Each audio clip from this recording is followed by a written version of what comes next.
Notícias do Leite. Na última terça-feira, dia 20 de junho, aconteceu o leilão Global Dairy Trade de número 334. Ele encerrou novamente apresentando uma variação mista entre os principais produtos ofertados. Em relação ao preço médio do leilão, foi observada uma estabilidade, com a tonelada sendo negociada em média a $3.479. As informações são do portal Milk Point.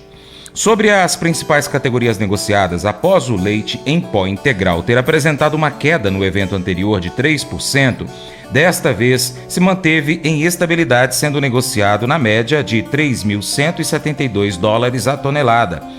A manteiga continuou apresentando alta consecutiva, renovando o maior patamar de negociação desde agosto de 2022, em média $5.379 a tonelada, com um avanço de 5,5% em relação ao evento anterior. Ao mesmo tempo, o queijo e o leite em pó desnatado apresentaram desvalorização nos preços praticados. Após um avanço de 7,4% obtido no primeiro leilão do mês, o queijo recuou 3,3%, chegando ao preço médio de $4.533 a tonelada, ao passo que a desvalorização observada no leite em pó desnatado foi de 2,3%, sendo negociado em média por $2.667 a tonelada. O menor patamar observado nos últimos 6 eventos, melhor dizendo. Em relação aos contratos futuros do leite em pó integral, novas correções negativas foram observadas nos contratos divulgados pelo GDT e negociados na Bolsa de Valores de Nova Zelândia. Um dos principais pontos relacionados com essas desvalorizações observadas no mercado futuro é a demanda chinesa, sendo a China então o maior país consumidor atualmente.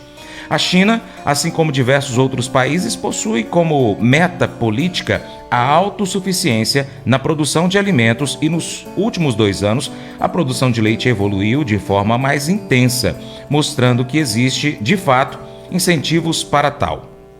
Portanto, neste momento, essa queda nos contratos futuros é um reflexo principalmente da menor demanda chinesa atual. Mas é importante esclarecer que isso não significa interrupção nas importações do grande asiático. Diante disso, nós vamos dar sequência à nossa série especial de realização do portal Milk Point, que discute o futuro do leite aqui no Brasil. No episódio de hoje, os especialistas Marcelo Carvalho, Paulo do Carmo Martins e Ricardo Cota Ferreira discutem os motivos que levaram uma diminuição da relação consumo-produção dos lácteos aqui no Brasil e falam também sobre a importância do investimento em tecnologia para se ter bons resultados no meio. A questão do leite, né? O leite, primeiro, ele não existe o leite, né? Existem os leites, é uma cadeia muito heterogênea ainda, né? Esse é o primeiro ponto. Heterogênea de escala, de eficiência, de produtividade, de tudo, né? Eu acho que o leite, né, o preço médio de mercado, ele reflete a ineficiência média do mercado, né? Quer dizer, o que eu quero dizer? Se a gente tivesse uma cadeia que todo mundo é super eficiente, é óbvio que nos preços atuais teria muito mais leite e isso aí lá iria se ajustar. Então, o que eu vejo é o seguinte, né? O produtor que tem, né, alta eficiência, né, ele acaba surfando, né, para não usar outra palavra, na ineficiência média do mercado. Quer dizer, é uma cadeia que ainda tem um espaço grande, ainda tem gordura para queimar. Se a gente tivesse, por exemplo, talvez em aves, né, quer dizer, vamos usar a avicultura, onde o grau de eficiência é, na média, muito mais uniforme, muito mais alto, seria muito mais difícil você ter um resultado muito bom, né? Se tivesse, talvez, na Nova Zelândia, onde todo mundo produz leite mais ou menos do mesmo jeito, as diferenças de produtividade e eficiência são baixas, ia ser mais difícil, mas aqui ainda tem espaço. E aí você colocou a questão do preço, que a gente tem a diferença de preço por escala, né? Então, esse é um outro fator interessante, isso ajuda a explicar muito, né, a questão dos produtores de maior escala, não são os únicos que podem ganhar dinheiro, mas é um fator adicional. Se você tem uma atividade que você já tem uma escala maior, você já compra melhor ingrediente, você tem condição de ter um time melhor, ainda você vende melhor o leite, vende melhor o preço, o leite é um fato, né? É óbvio que você está no outro business. E acho que um outro aspecto, só para completar, né, que tem justificado, por exemplo, os top 100. Os top 100 são um exemplo, né? Embaixo dos top 100 deve ter um monte de produtor que também está crescendo, que não é top 100, mas que produzia 1.000 produz 3.000, produzia 3, produz 5, 5, 7, etc. Que é o fato da gente, pela primeira vez, começar a ter um domínio do pacote tecnológico. Eu dei consultoria, tenho mestrado em nutrição, nos meus idos de 1990, 2000. A gente estava meio que abrindo caminho e picada na mata. A gente não tinha muito conhecimento, O estoque de conhecimento, da qualidade dos equipamentos, tudo isso melhorou muito.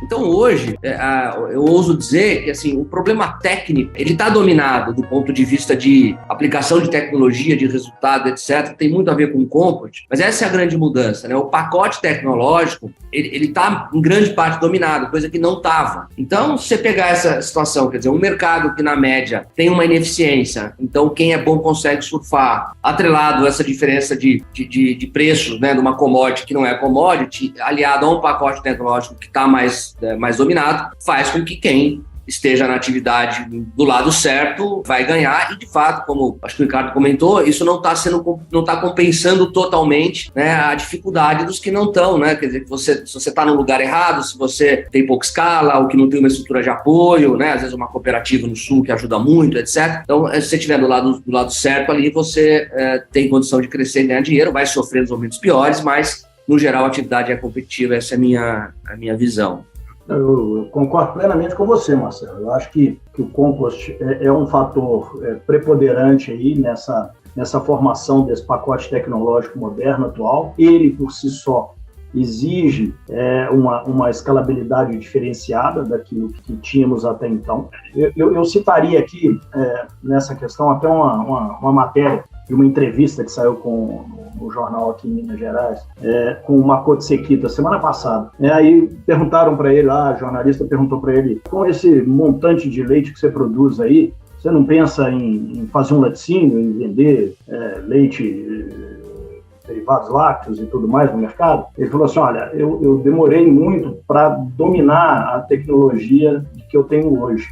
Eu estou muito mais para dobrar minha produção de leite do que inventar de ser laticinista. Então, é esse o meu plano. Eu já cheguei no meu limite produtivo aqui do ponto de vista das minhas cenouras, alhos e bugalhos, mas no leite eu ainda tenho um plano e uma capacidade de praticamente dobrar a minha produção atual.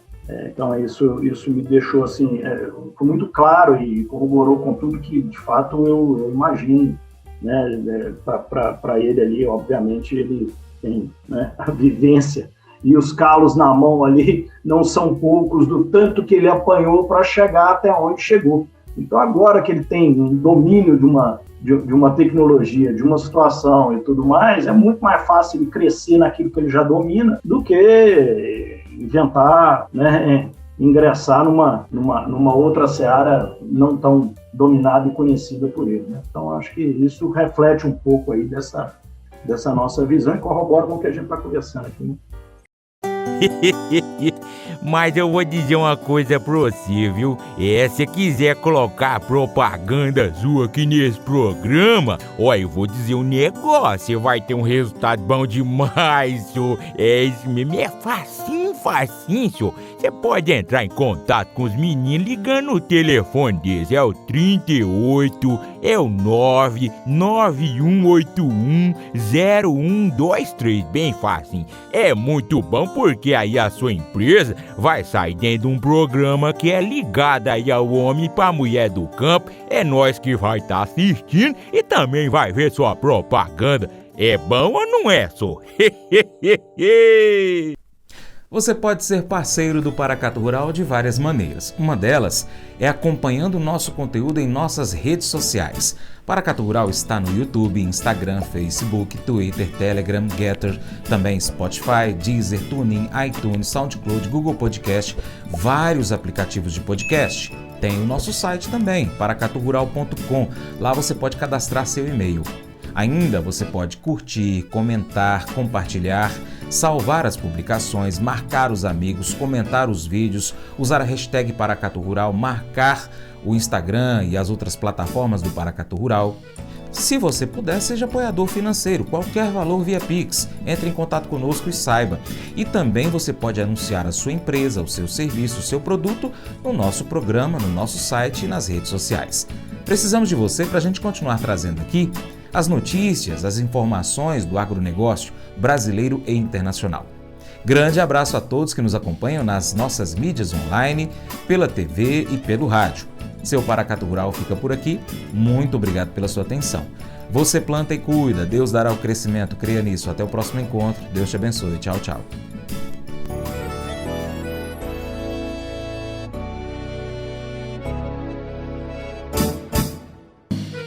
Acordo de manhã para prosear no mundo do campo, as notícias escutar. Vem com a gente em toda a região com o seu programa Paracatu Rural. Tem notícias, informação e o mais importante, sua participação. Programa Paracatu Rural. Programa Paracatu Rural.